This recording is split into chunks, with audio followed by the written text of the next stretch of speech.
और अब आगे बढ़ते हुए चंडीगढ़ में सेक्टर 10 के पॉश एरिया में एक रिटायर्ड अफसर के घर पर ग्रेनेड से हमला हुआ, जिससे घर में 7 से 8 इंच का गड्ढा पड़ गया।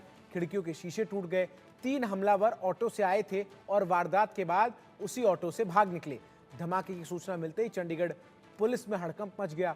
पुलिस फोर्स घर में पहुंचकर जांच कर रही है। जांच के लिए मौके पर बम निरोधक दस्ता और डॉग स्क्वाड की टीमें भी मौजूद हैं। वहीं चंडीगढ़ पुलिस की टीमें हमलावर की तलाश में जुट गई हैं। घटना के बाद 2 संदिग्ध युवकों की तस्वीर भी सामने आई है। पुलिस टेरर और गैंगस्टर एंगल पर जांच करती हुई नजर आ रही है। तो बड़ी खबर आपको बता रहा हूं, चंडीगढ़ के सेक्टर 10 में एक कोठी पर ग्रेनेड से हमला किया गया। कोठी के अंदर ग्रेनेड फेंका गया, जिससे जोरदार धमाका हुआ। सूचना मिलते ही पुलिस और इंटेलिजेंस टीम मौके पर पहुंची। घटना का सीसीटीवी फुटेज भी सामने आया है। इसमें एक संदिग्ध ऑटो घटना स्थल की ओर आता दिखाई दे रहा है। माना जा रहा है कि ग्रेनेड फेंकने वाला आरोपी इसी में बैठकर आए थे और शाम करीब 6 बजे के आसपास की जो पूरी घटना है वो बताई जा रही है। फुटेज में साफ दिखाई दे रहा है कि कोठी के अंदर विस्फोट के बाद एक ऑटो उस गली से निकलकर बाहर आ रही है और पहले एक व्यक्ति ऑटो की तरफ भागकर ऑटो में बैठता नजर आता है और ऐसा लग रहा है कि ऑटो से आए व्यक्ति ने ही कोठी के अंदर ग्रेनेड फेंका है। लंबी गल है वो हले सारा ਅਸੀਂ ਕੰਪਲੇਨਰ ਨਾਲ ਮਿਲ ਕੇ ਸਾਰੀ ਇਨਵੈਸਟੀਗੇਸ਼ਨ ਕਰ ਰਹੇ ਹਾਂ। मैम सीधा ग्रेनेड ही है। ਨਹੀਂ ਉਹ ਹਲੇ ਮੈਂ ਜਿਵੇਂ ਦੱਸਿਆ ਅਸੀਂ ਪੂਰੀ ਇਨਵੈਸਟੀਗੇਸ਼ਨ ਕਰ ਰਹੇ ਹਾਂ। Some blast has happened, what is the cause of blast ਅਸੀਂ ਹਲੇ ਇਨਵੈਸਟੀਗੇਟ ਕਰ ਰਹੇ ਹਾਂ। ਟੈਰਰ ਐਂਗਲ ਲੱਗ ਰਿਹਾ ਸੀਐਫਐਸਐਲ ਦੀ ਟੀਮਸ ਇੱਥੇ ਆ ਗਈ, ਫੋਰੈਂਸਿਕ ਸਾਇੰਸ ਦੀ ਟੀਮਸ ਆ ਗਈਆਂ ਤੇ ਉਹ ਅਸੀਂ ਇਨਵੈਸਟੀਗੇਟ ਹਲੇ ਕਰ ਰਹੇ ਹਾਂ। यानी हजे कोई जानी नुकसान का मैम कोई ਜਾਨੀ नहीं ਨੁਕਸਾਨ ਕੋਈ ਨਹੀਂ ਹੈ, ਪ੍ਰਾਪਰਟੀ ਦਾ ਥੋੜਾ ਜਿਹਾ ਨੁਕਸਾਨ ਹੈ, ਉਹ ਪ੍ਰੈਸ਼ਰ ਬਲਾਸਟ ਕਰਕੇ ਹੋਇਆ ਤੇ ਅੱਗੇ ਅਸੀਂ ਇਹ ਕੋਠੀ ਨੰਬਰ 575 ਤੁਸੀਂ ਦੇਖ ਹੀ ਰਹੇ ਹੋ ਤੇ ਇੱਥੇ ਧਮਾਕਾ ਹੋਇਆ। ਇਹਦੀ ਹਾਲੇ ਅਸੀਂ ਇਨਵੈਸਟੀਗੇਸ਼ਨ ਕਰ ਰਹੇ ਹਾਂ। ਐਫਐਸਐਲ ਟੀਮ ਅੰਦਰ ਹੈ। ਉਸ ਤੋਂ ਬਾਅਦ ਹਾਲੇ ਦੇ ਬਾਰੇ ਅਸੀਂ ਕੁਝ ਦੱਸ ਨਹੀਂ ਸਕਦੇ। ਗੋਪੇਸ਼ ਮਲਹੋਤਰਾ ਸਾਹਿਬ ਨੇ ਉਹਨਾਂ ਦੀ ਕੋਠੀ ਹੈ, ਠੀਕ ਹੈ। ਹਾਲੇ ਅਸੀਂ ਇਹਦੀ ਵੈਰੀਫਿਕੇਸ਼ਨ ਕਰ ਰਹੇ ਹਾਂ। ਉਸ ਤੋਂ ਬਾਅਦ ਜੋ ਹੋਏਗਾ ਸੀਨੀਅਰ ਅਫਸਰ ਤੁਹਾਨੂੰ ਦੱਸ ਦੇਣਗੇ। ਐਫਐਸਐਲ ਟੀਮ 6 ਵਜੇ ਦੇ ਅੱਗੇ ਪਿੱਛੇ ਹੈ, 6 ਵਜੇ ਦੇ ਲਾਗੇ ਚਾਗੇ। कुलवीर दीवान हमारे सहयोगी चंडीगढ़ से अधिक अपडेट्स के साथ जुड़ रहे हैं।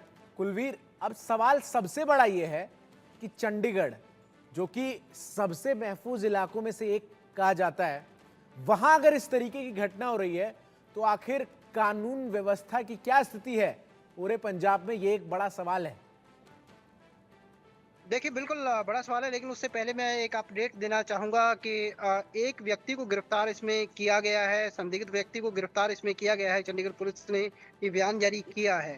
लेकिन जहाँ तक आपने सुरक्षा की बात उठाई, तो निश्चित तौर पर क्योंकि इस वक्त हरियाणा में जो है वो इलेक्शन है और जो सेक्टर 10 है चंडीगढ़ का, ये काफ़ी सेंसिटिव एरिया माना इसको जाता है, क्योंकि आसपास का जो एरिया है वो उसमें पीजीआई है, यूनिवर्सिटी है और इसके अलावा सेक्टर 2 और 3 हैं, जिसमें पंजाब और हरियाणा के तमाम मंत्री और एमएलए की रिहाइश है।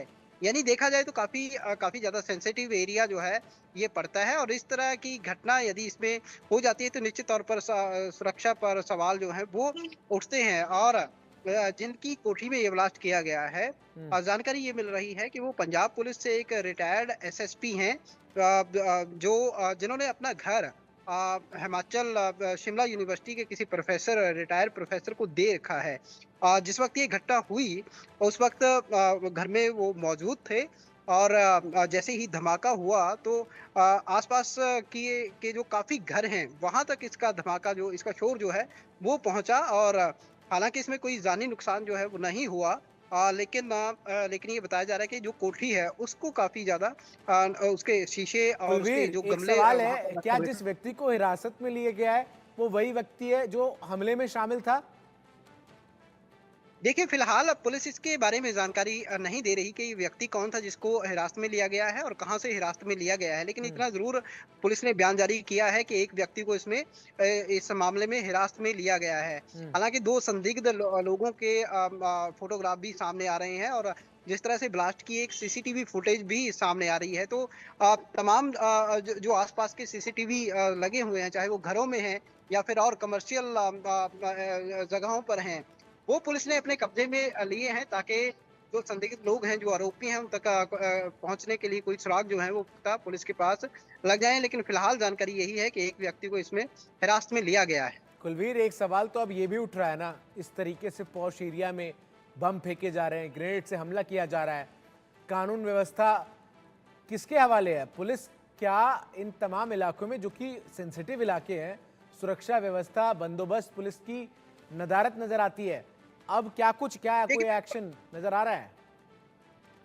देखिए बिल्कुल बिल्कुल, क्योंकि इस घटना के तुरंत बाद चंडीगढ़ पुलिस हरकत में आती है और नाकेबंदी पूरे शहर में कर दी जाती है। पूरे तमाम शहर को सील कर दिया जाता है और खासतौर पर जो चंडीगढ़ में आने जाने वाले रास्ते हैं उनको सील किया हुआ है। अभी भी कहीं ना कहीं जो चंडीगढ़ पुलिस है वो नाकों पर है। लेकिन जिस तरह से एक सेंसिटिव एरिया है और जिस तरह से हरियाणा में इलेक्शन चल रहे हैं और चंडीगढ़ में हमेशा ही वीआईपी मूवमेंट जो है वो रहती है, क्योंकि दो राज्यों की चंडीगढ़ राजधानी है। इसके अलावा चाहे वो हिमाचल की तरफ वीआईपी मूवमेंट हो या फिर पंजाब की तरफ वीआईपी मूवमेंट हो, तो चंडीगढ़ से होकर ही गुजरना पड़ता है। लिहाजा यहाँ पर वीआईपी मूवमेंट जो है वो लगी ठीक है। रहती है। और जिस तरह से मैंने पहले ठीक है कहा कि कुलदीप, बहुत बहुत सारे बहुत शुक्रिया आपका हमारे साथ जुड़कर तमाम जानकारियां, तमाम अपडेट्स दर्शकों तक पहुंचाने के लिए। उत्तर प्रदेश में अवैध धर्मांतरण मामले में लखनऊ की एनआईए कोर्ट ने 12 लोगों को उम्र कैद की सजा सुनाई है। 4 दोषियों को 10-10 साल की सजा दी गई है। लखनऊ में